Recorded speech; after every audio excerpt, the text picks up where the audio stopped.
Not long ago, Kenneth Okonkwo, a lawyer, politician, and public affairs analyst, accused Peter Obi of betraying him. He said that in a video. After listening to his stories, I came to the conclusion that it was more of a misunderstanding than betrayal. I could not see from the stories he related how Peter Obi betrayed him.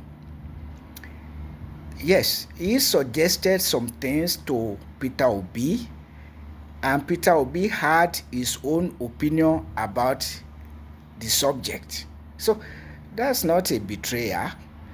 And if Kenneth Okonkwo listens to this video of mine and he has further proof that Peter Obi betrayed him, he should say it. But I didn't see any betrayal in the stories he related. What I saw was misunderstanding between the two of them. So I called for reconciliation between the two of them. I also believed that they both meant well for Nigeria, at least by the way Kenneth Okonkwo was speaking in the video and elsewhere. But after further developments, I came to the conclusion that Kenneth Okonkwo has betrayed not only Peter Obi, or not just Peter Obi, but the Southeast, or to say the South, with particular reference to the Southeast.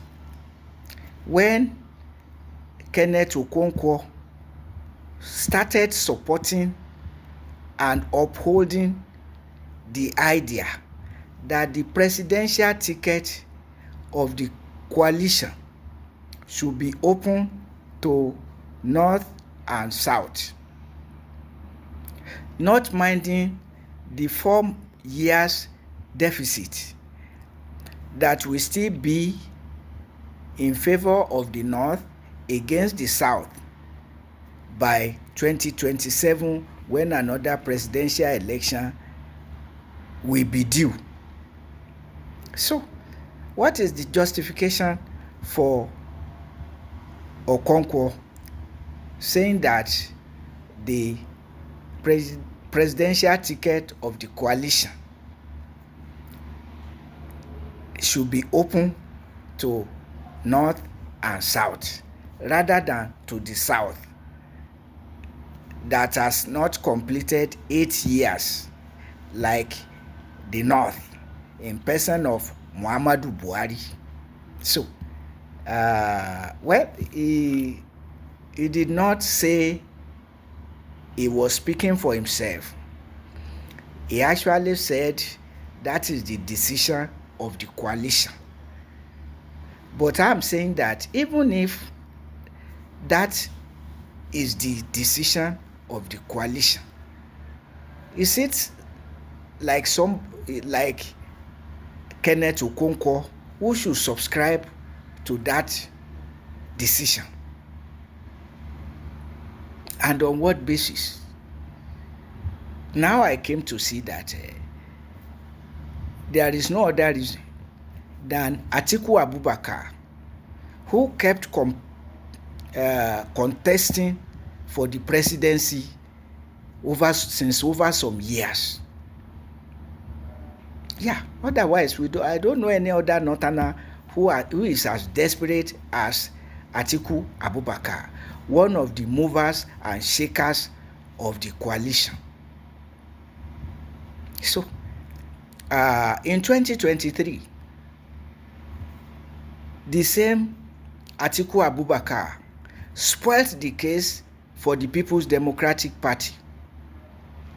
Rather than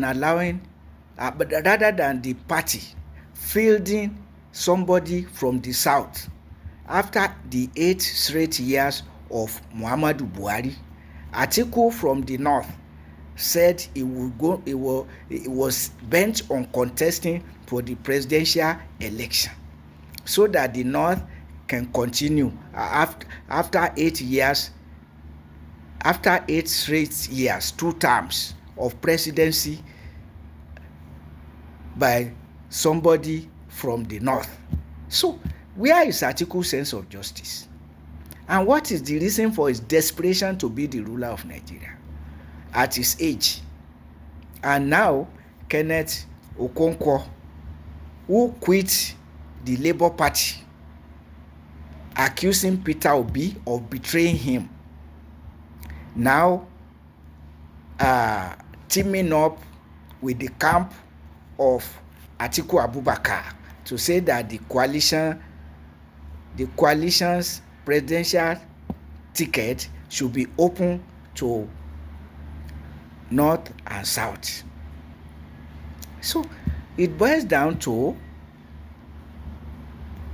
betrayal of the south, with particular reference to the southeast, where Kenneth Okonkwo himself comes from.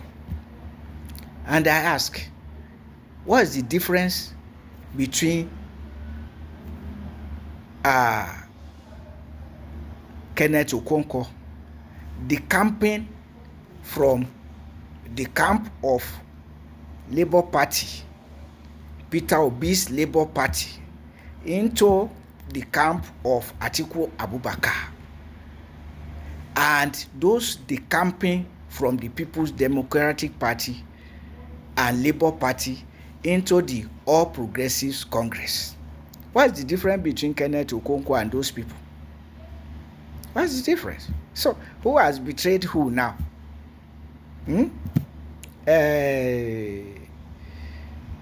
Then it does mean that Kenneth Okonkwo is speaking for the highest bidder rather than for the truth.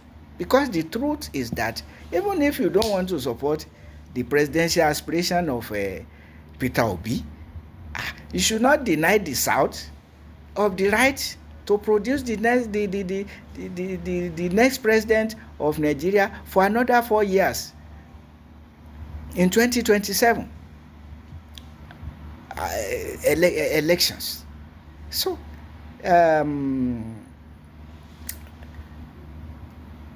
Kenneth Okonkwo needs to justify himself, the rationale behind the coalition's presidential ticket made open to north and south. He needs to justify himself, because what I see now is that after whining and dining with Atiku Abubakar, Kenneth Okonkwo started supporting opening the ticket, the presidential ticket, to north and south. In the same way that after whining and dining with President Bola Ahmed Tinubu, Joe Ajaero and Festus Osifo accepted 70,000 naira as minimum wage for workers, after pretending to gun for 250,000 naira as minimum wage. And the lie claim came out clear, because the excuse given for accepting 70,000 naira as minimum wage was lame. That Tinubu said he will increase fuel price. Should they demand for more 70,000 naira? Should they demand for more than 70,000 naira? What about the increases that he made, warranting labor to demand for 250,000? What happened to that? No talk about that. But you could see that there was a clear conspiracy against workers after a secret meeting or closed door meeting between Tinubu, Ajaero, Osifo, and their cohorts. So it's the same thing that after Kenneth Okonkwo started romancing with Atiku Abubakar, he could openly propagate opening the presidential ticket of the presidential ticket of the coalition to North and South for no justifiable reason, because the South has not spent 8 years of presidency like the North in person of Muhammadu Buhari. So, who is a traitor now? And who are Nigerians to trust now? When everybody is decamping into the All Progressives Congress, and now Kenneth Okonkwo decamping to the camp of Atiku Abubakar. What passed under the bridge? Something must have passed under the bridge, and so I said is Kenneth Okonkwo comes out as someone speaking for the highest bidder while accusing Peter Obi for betraying him. Being vocal, being intelligent, and being moral are not the same thing. And you must know that when you are dishonest, your dishonesty will peter out here or there. The Yoruba people say a liar's mouth does not bleed. A liar's mouth does not bleed. But my followers will realize that I never accepted that Peter Obi betrayed Okonkwo when he was relating his story. I called it a misunderstanding, even before saying that it is actually Okonkwo himself who betrayed Peter Obi, and that he had secretly decamped into the camp of defected into the camp of Atiku Abubakar. Otherwise, I don't see any other justification why somebody will say that the presidential ticket of the coalition should be open to North and South. And let me say this, Atiku will never chase Tinubu out of the presidency. No, because the two of them, as I've been saying, represent injustice. Atiku represents North-South injustice for wanting to be the president after the 8 straight years of somebody from the North, Muhammadu Buhari. And Bola Ahmed Tinubu represents zonal justice, zonal injustice. He represents zonal injustice against the Southeast, the only zone remaining of the 3 south zones in the South that has not produced Nigeria's president since 1999. Bola Ahmed Tinubu is the second person being the Nigeria's president from the Southwest. So, if Atiku should emerge as the presidential flag bearer of the coalition, know that the coalition is dead on arrival, as said by Wiki. But otherwise, if the coalition can do justice in all its steps and not say that we want to throw away Tinubu before we do justice, who are you fooling? You are foolish to be putting that type of foolish idea across to us, because you think that we don't have reasoning faculty and that we cannot think. You don't want to do justice until you get power. You don't want to go to build on justice until you get power. Is that what is the difference between that and the All Progressive Congress that deceived Nigerians to get power, and after getting power the country is worse than they met her?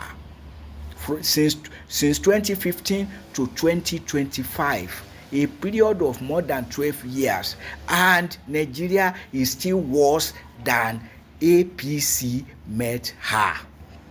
So, and now you can open your mouth and tell Nigerians the most urgent thing is how to send Tinubu out of power, and not how to position Nigeria for justice and equity.